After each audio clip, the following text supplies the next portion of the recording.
Donc, pour ma part, je vais vous parler de la crypto-monnaie. Donc, la crypto-monnaie, c'est une forme de monnaie numérique ou virtuelle qui utilise la cryptographie pour la sécurité. Elle est décentralisée, puis elle fonctionne indépendamment d'une banque centrale. Les transactions sont enregistrées sur un registre public appelé blockchain. Puis, le Bitcoin est la première et la plus connue des crypto-monnaies. La crypto-monnaie fonctionne essentiellement comme un grand livre comptable numérique. C'est accessible à tous les participants du réseau. Chaque transaction est enregistrée sous forme d'un bloc de données et regroupée avec d'autres blocs qui forment aussi une chaîne de données, d'où le terme blockchain. Donc, si on compare la crypto-monnaie à la monnaie normale, donc un Bitcoin, ça équivaut à 60 794,32 $ canadiens. Un Ethereum, ça équivaut à 3 955,54 $ canadiens. Puis un Dogecoin, ça équivaut à 11 sous canadiens. Les avantages de la crypto-monnaie, la perception de neutralité vient également du fait que les crypto-monnaies sont transnationales par nature, donc elles peuvent être utiles dans le monde entier sans être soumises aux restrictions puis aux coûts de conversion. Ceci offre un avantage certain pour les échanges internationaux. Les bitcoins sacrifient la rapidité et l'évolution pour mettre en avant la sécurité en s'assurant que le système reste décentralisé. D'autres chaînes de blocs sont plus rapides et ont un débit de transaction plus important, mais elles sont moins décentralisées. Pour les désavantages de la crypto-monnaie, en effet, l'un des principaux risques de la généralisation puis de l'utilisation du Bitcoin, c'est qu'il favorise les transactions criminelles ainsi que le blanchiment d'argent, puis la fraude fiscale. Donc, en 2013, les activités illégales représentaient 90% des transactions en crypto-monnaie, donc ce qui est quand même un nombre important. L'impact de la crypto-monnaie sur l'économie mondiale, donc ça pourrait rendre le commerce international plus efficace et moins coûteux. Ils peuvent également contribuer à promouvoir l'inclusion financière dans les pays en développement ou les services bancaires traditionnels qui peuvent être limités. Les principaux cas d'utilisation de la crypto-monnaie, c'est un des principaux cas d'usage de cette technologie est dans le domaine des cryptos. Elle enregistre puis elle met à jour pour tous les participants les transactions des crypto-monnaies de manière sécurisée pour une vérification cryptographique. Et pour conclure, la traçabilité de la crypto-monnaie. Donc, la traçabilité de la blockchain, donc Bitcoin, est un mécanisme complexe qui permet de relier les transactions à des entiers spécifiques. Elle présente des avantages importants en termes de lutte contre la fraude et la criminalité. Donc, c'est toutes des choses qu'on veut éviter. Puis, le renforcement de la confiance et de protection des investisseurs. Donc, moi, je vais vous parler de la chaîne de blocs. Donc, la blockchain est la technologie qui sous-entend la crypto-monnaie. Il s'agit d'un registre décentralisé et distribué qui enregistre les transactions sur plusieurs ordinateurs. Chaque transaction est ajoutée en tant que la blockchain, créant ainsi un enregistrement immuable. Puis, la transparence et la sécurité de la blockchain la rendent adaptée à diverses autres applications. Maintenant, je vais parler de ses avantages. Donc, la première est la sécurité renforcée. Donc, la blockchain utilise des techniques cryptographiques avancées pour sécuriser les données, ce qui rend difficile leur alternation ou leur falsification. Les données stockées sur une blockchain sont généralement décentralisées et distribuées sur un réseau, ce qui rend la manipulation des données extrêmement difficile sans le consensus du réseau. La deuxième avantage, c'est la transparence et l'immuabilité. Toutes les transactions enregistrées sur une blockchain sont transparentes et disponibles publiquement. Une fois la transaction validée et ajoutée à la blockchain, elle ne peut pas être modifiée ou supprimée, assurant ainsi un registre immuable des transactions.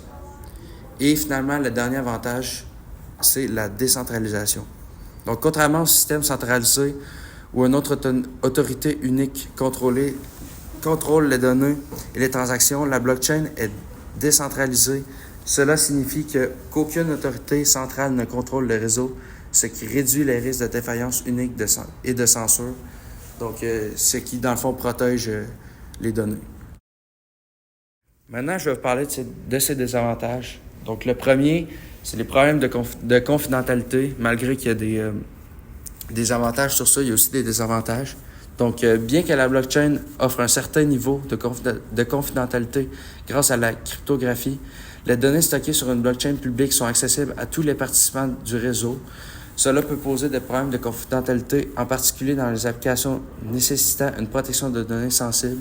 Donc, ce qui veut dire que tout le monde, en fait, peut hacker, dans le fond, le blockchain. Le deuxième désavantage, c'est la réglementation et la conformité. Les lois et les réglementations concernant la blockchain et les crypto-monnaies varient selon les pays et peuvent être complexes. Les entreprises opérant dans ce domaine doivent naviguer dans un paysage réglementaire en évolution et s'assurer de respecter les exigences légales et fiscales. Donc ça, c'est juste respecter les règles, dans le fond. Si tu respectes les règles, tout va bien aller. Puis le dernier, c'est le risque de sécurité. Donc, bien que la blockchain soit conçue pour être sécurisée, elle n'est pas invulnérable aux attaques. Des failles de sécurité dans les protocoles ou les applications basées sur la blockchain peuvent entraîner des pertes financières ou compromettre la confiance dans la technologie. Donc maintenant, je vais vous parler du POS. Donc le POS, sa définition, c'est le système de point de vente, donc point of sale, qui est utilisé pour le règlement des produits et services achetés en magasin. Il comprend généralement des composants matériels et logiciels qui simplifient les paiements. Donc maintenant, le fonctionnement. Dans un système de preuve d'enjeu, les validateurs sont choisis pour ajouter un bloc à la blockchain en fonction de la quantité de crypto-monnaies qu'ils possèdent et sont disposés à mettre en jeu. Ils sont sélectionnés de manière aléatoire ou pseudo-aléatoire. Ensuite, fiable consommation d'énergie. Donc comparé au POW, le POS nécessite beaucoup moins d'énergie car il y a moins de résolution de problèmes mathématiques complexes. Cela le rend plus écologique et économique. Ensuite, la sécurité. Donc, le POS est conçu pour être sécurisé en obligeant les validateurs à avoir une participation financière dans le système. S'ils tentent de valider des transactions frauduleuses, ils risquent de perdre leur mise. Puis, l'Ethereum 2.0. Donc, l'Ethereum 2.0 est une mise à niveau majeur de la blockchain. Ethereum qui prévoit de passer au POW, au POS, pour améliorer l'efficacité et la durabilité du réseau. Donc, je vais maintenant vous parler du POW. Concrètement, la preuve de travail consiste à demander aux mineurs de résoudre un problème mathématique complexe nécessitant une puissance de calcul informatique importante. Le premier à pouvoir résoudre ce problème sera également le prochain à créer un bloc sur la blockchain. Maintenant, son fonctionnement. Dans un système de preuve de travail, les mineurs doivent résoudre des problèmes mathématiques complexes pour valider et ajouter un bloc à la blockchain. Ces problèmes sont difficiles à résoudre, mais faciles à vérifier une fois qu'une solution est trouvée. Maintenant, la consommation d'énergie élevée. Le processus de preuve de travail nécessite une puissance de calcul considérable, ce qui entraîne une consommation d'énergie importante. Les mineurs doivent compétitionner pour résoudre les problèmes, ce qui conduit à une course aux équipements informatiques plus puissants. La sécurité robuste. Le POW est réputé pour sa sécurité élevée car il est coûteux et difficile de modifier rétroactivement les blocs. Cela rend la blockchain résistante aux attaques de type 51% et garantit l'intégrité des transactions. Et finalement, le Bitcoin. Le POW est le mécanisme de consensus utilisé par Bitcoin et de nombreuses autres blockchains initiales. Fait que moi, je vais vous parler, dans le fond, c'est quoi le minage de crypto-monnaies. Fait que dans le fond, c'est un processus de calcul d'algorithme qui permet aux mineurs d'incrémenter et valider des transactions au sein de la blockchain. La blockchain est une base de données décentralisée où toutes les transactions, depuis sa création, sont enregistrées. Dans le fond, ce que Doudou vous a parlé tantôt. Dans le fond, aucun intermédiaire est nécessaire, garantissant ainsi la sécurité des opérations et l'intégrité des données. Fait que comment fonctionne le minage? Dans le fond, un bloc dans la blockchain rassemble toutes les informations sur les transactions en attente depuis le dernier bloc validé. Chaque bloc inclut également une transaction de récompense qui représente la rémunération du mineur. Fait que dans le fond, ce dernier reçoit des unités de crypto-monnaie pour son travail qu'il a fait. Fait que le processus du minage nécessite un matériel puissant et énergivore. Il existe différents types de méthodes pour miner la crypto-monnaie. Fait que voici quelques-uns. Il y a l'ASIC de minage. Dans le fond, c'est la possibilité d'acheter son propre matériel informatique avec une puissance de calcul élevée.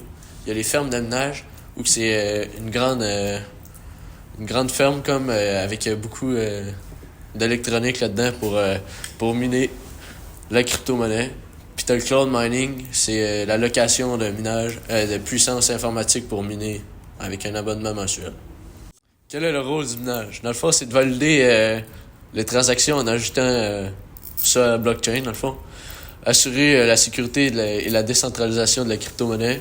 Récompenser les mineurs avec des tokens ou des nouveaux tokens.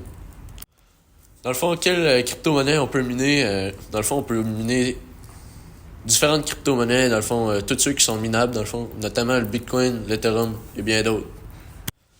Combien rapporte le minage? Dans le fond, les gains dépendent du matériel que tu utilises, du coût énergétique que ça te coûte, puis de la crypto-monnaie que tu mines. Fait que ça peut varier considérablement. La fiscalité au Québec, dans le fond, ça peut être avantageux d'investir dans la crypto ici au Québec si tu mines. Parce que même si la crypto-monnaie ici est imposable, ben le climat est favorable ici vu qu'il fait froid. Donc le coût pour refroidir ton équipement informatique va coûter moins cher. Et le coût de l'électricité ici au Québec est aussi avantageux pour les gens comme nous qui habitent au Québec.